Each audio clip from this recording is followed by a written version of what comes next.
fields, you know, when the Portuguese mariners and the Spanish mariners came over to the Americas and they began colonizing. It's actually very, very interesting. A lot of my latest research, the newest documentary I've been working on is about law. And it's really getting more into kind of what I've shown in my other films about admiralty law, but it actually gets a little bit deeper into those subjects, and I actually trace back through the history of law. And that was where I really started finding some correlations. When you go back through the history of law, you find some correlations between the modern bar association today, that's, you know, the basis for our common law here in America, and the Knights Templar.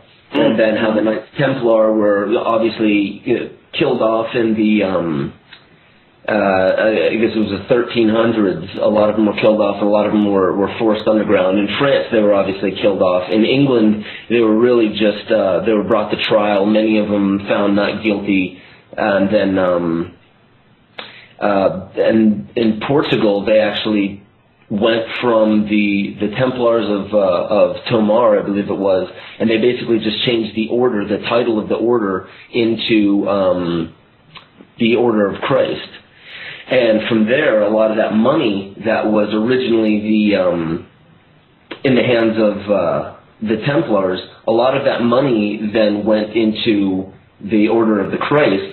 And then from there, the first Grand Master of the Order of Christ was Henry the Navigator, which was the son of King Edward I.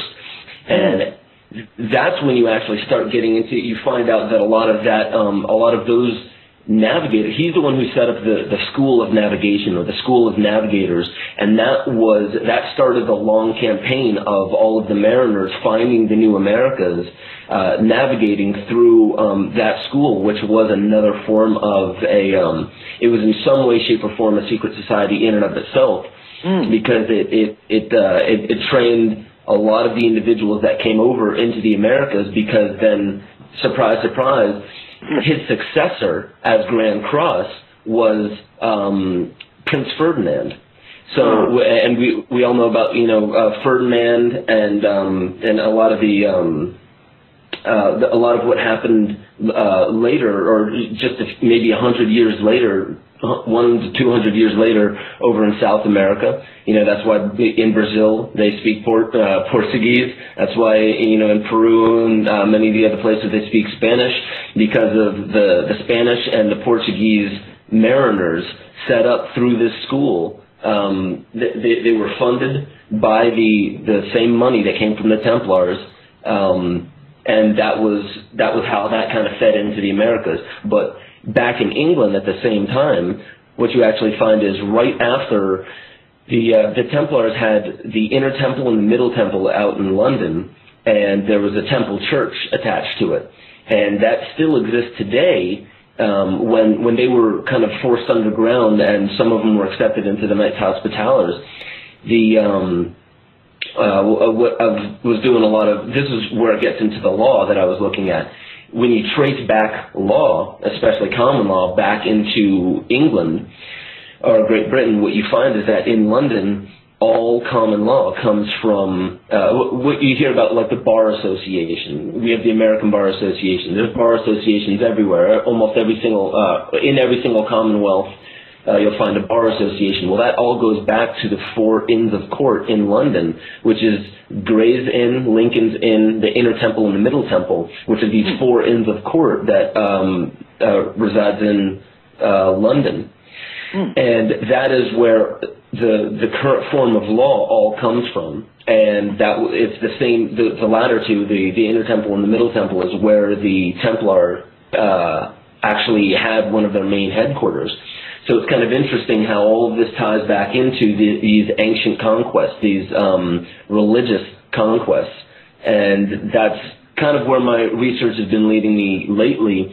But to stay on point, long story short, when I was doing research during KYMATICA on the genocide of all the tribes, it actually directly tied in with a lot of this research that I was doing in the Holy Crusades. because what then happened, as soon as they started finding not just different religions elsewhere, but some of the most true religions that some of the most ancient religions were there in what is now today the United States, Canada, Mexico, South America, because in fact, if you look far enough back in time, you'll actually find that ancient Phoenician mariners, well before the time of Christ, thousands of years before the Common Era, Phoenician mariners actually colonized a lot of the places here that eventually were taken over by the Native Americans that we see. So you'll actually find Phoenician and ancient Irish inscriptions on mounds right here in the United States from thousands upon thousands of years ago, which is extremely interesting. So, I mean, when you're looking at history, a lot of things are definitely untold, and a lot of things have been tried. A lot of these things have been tried, have been suppressed and tried to wipe it off the face of the earth in many ways. So that's when you see all the book burnings and all the suppressions of these specific tribes, because there were some tribes that they didn't even care about. There were some tribes that really didn't practice a lot of these ancient forms of mysticism and religion and shamanism, the ancient Magi and the sages. They didn't deal with any other tribes but the ones that were that had some form of contact with the ancient world of the Phoenicians and beyond that, really. Interesting. And, you know, it's funny because today it seems like there's a renaissance of interest in what the indigenous tribes have to say. And, you know, my last guest is an astrologer, and she, her friend Junvalo Melchizedek, has a lot of contact with the Mayan elders and the Kogi and the Hopi and so on and so forth. And she was mentioning that the Hopi have said that the prophecies have all come true except for the last one, and that had to do with the red sun or the red star. And then she mentioned that there's a star that's going supernova at some point called Betelgeuse. So I thought that was kind of interesting, but more so than that, you've done research in electromagnetics, and there are many of my guests and many quantum physicists as well who are talking about the Earth slowly losing a bit of its gravitational force, and the poles are starting to move around. And of course, the indigenous tribes say that this is part of the cycle that happens every 25,600 years, and then, there are millions of year cycles, and then there's one that's 16.5 billion years if you follow the Mayan calendar all the way back. And Terence McKenna had his time wave zero theory that kind of dovetails into all that, and it ends at 2012. So, have you done much research on that? And another thing, too, that many of my guests are going to Peru to have various otherworldly experiences with cactus juice and in Peru and ayahuasca and so on and so forth to find out for themselves what this is all about. Yeah. It's interesting you mentioned Terence McKenna because, he was, decades ago, he was really in the midst of all of this research with specifically with shamanism. And his time wave zero understanding of novelty was really quite interesting. He actually he had some different beliefs with people, say like John Major Jenkins, even though they were close colleagues, where Terence McKenna actually believed that it would be a kind of a sudden thing around the turn of 2012. It would be almost kind of like a sudden, rapid thing, and John Major Jenkins actually believes that it may have been somewhat of a 36-year span of the whole shift that's what we're actually going through. And but as far as as far as everything that actually goes with the electromagnetics with this, it was really difficult to find. It's very easy to find information on electromagnetics. However, it's kind of difficult to find a lot of the information that really correlates with some of the questions that I had, because there are definitely what we see is that there are questions of the electromagnetism, the electromagnetic poles of the Earth actually weakening almost to a 0 point, and there's other research of it wavering actually. And when I got into my research of the Schumann resonance of the Earth, it's actually really interesting because there are 7 of them. Well, there's actually more than that, but there's I showed in KYMATICA there's actually 7 of them, and they actually bounce around, and they within themselves they are vibrations, but they themselves also fluctuate vibrationally. So it's kind of part and parcel to the 7 resonances that we have within us, such as the chakras, and also the seven lights, the 7 archangels, the 7 expressions, the 7 Elohims.